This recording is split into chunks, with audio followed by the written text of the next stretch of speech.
This video will run through the functionality contained within the scheme list window that you can see in front of you here. Now, as you can see, the screen is displaying the classic grid format that you'll be familiar with from using all new MortgageBrain. The number of schemes that are available to my client are displayed in the top left-hand corner of the screen here, and I can click on any of these column headings to reorder them into order. So alphabetically for lender and notes, and numerically for all the other columns that you see here.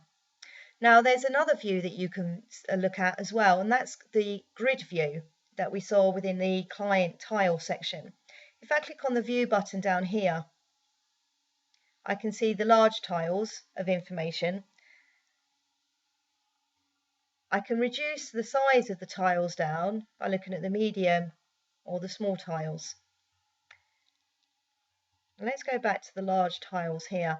Now these contain a number of items of information for each of the schemes, and by default they're reordered in initial rate order. And you can tell that that is the default order because that's the biggest function on the left hand side of the screen here.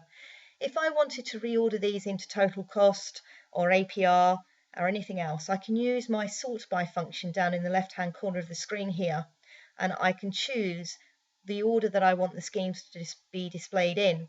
So for instance, if it was initial monthly payment, if I click on this function, it will reorder my list, and the initial monthly payment becomes the largest figure that you see in the box.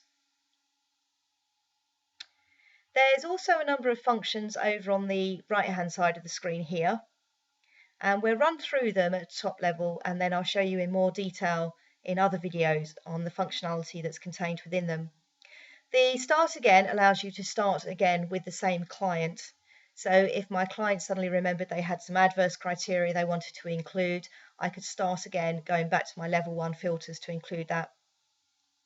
The new search works in exactly the same way as a multiple search function. So if I want to retain the search I've carried out for my client here, but create a new one, for instance, to increase the amount of deposit they may have, then I can use my new search function to create multiple searches. My change filters button takes me back to my filter screens where I can apply new filters to my search. The exclude function allows me to exclude schemes that don't actually fit my client's criteria. The unmatched function shows me all the schemes that don't match my client's initial criteria. My best buys will display categories of best buy schemes that my client may want, and the print allows me to print out the functionality that I see here. You'll notice on the left hand side of the screen that the details, KFI and lender notes aren't actually available to me at the moment.